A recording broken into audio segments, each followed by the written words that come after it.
Okay, today on Mr. Rodder's Neighborhood, we get down and dirty with some crankshaft scraper and windage tray.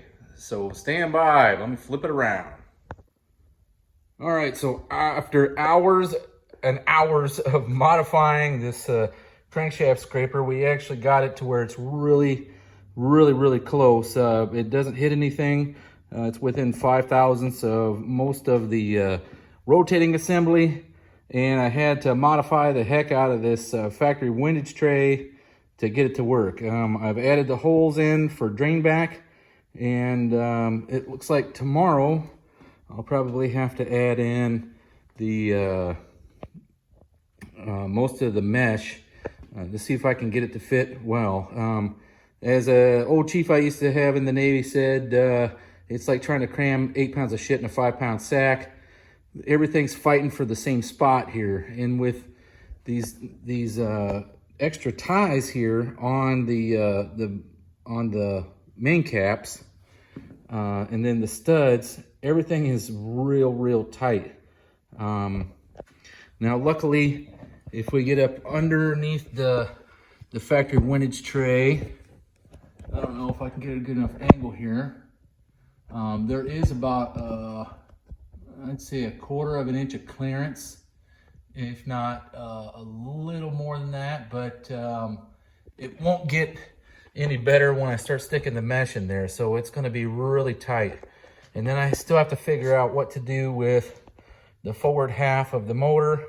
I'm thinking actually another windage tray from a 300 flipped around backwards and then cut and modified to make it fit. Maybe using what's left of these studs to attach it, or just weld it to the actual crank scraper to make it fit. But I'm thinking like something like this for another 300 crankshaft scraper, or not the crankshaft scraper, I'm sorry, the other half of the 300 windage tray, something similar to that. I don't know, what's your thoughts? Thinking maybe just cut this out and make sure it fits underneath the pan. But we'll see. Possibly weld it to the crankshaft scraper on the other side. I don't know. Right now I'm just snowballing some ideas. So it's up to you, the viewer, to let me know what you think. And I'll try to get it done. Other than that, though, we're making some serious progress today. And hopefully by the end of the week, we'll have the bottom end all completed and we can send the pan off for final welding.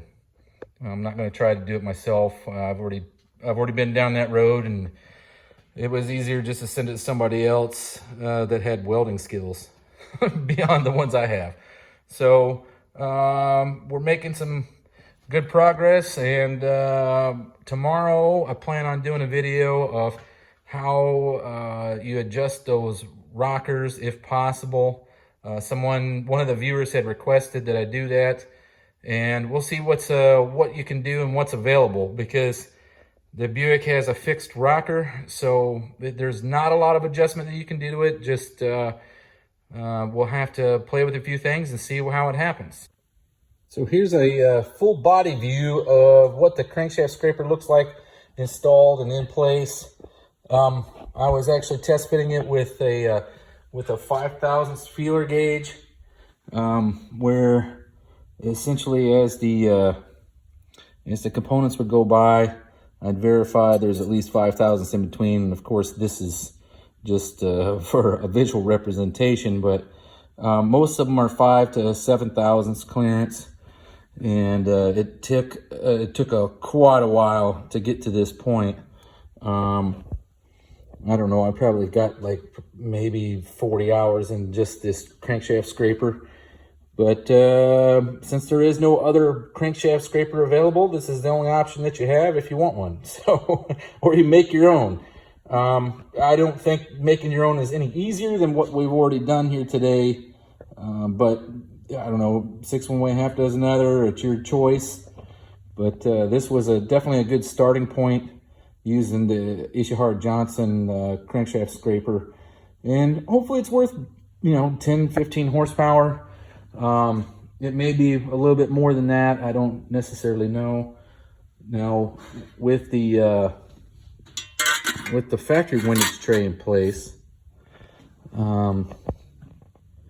it looks like to me that there's going to be plenty of clearance to get some mesh in there.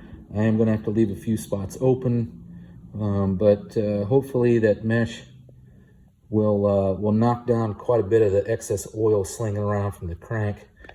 I think it will, besides the scraper. With the addition of the scraper and the mesh itself, it's going to come out, I think, pretty dang smooth. It should be all right. I'm kind of impressed. I'll definitely have some more progress on the super stock 350 coming, but well, I'll have a few more things here in the near future that are not so much this super stock motor. All right, thanks a lot. I'll see you tomorrow.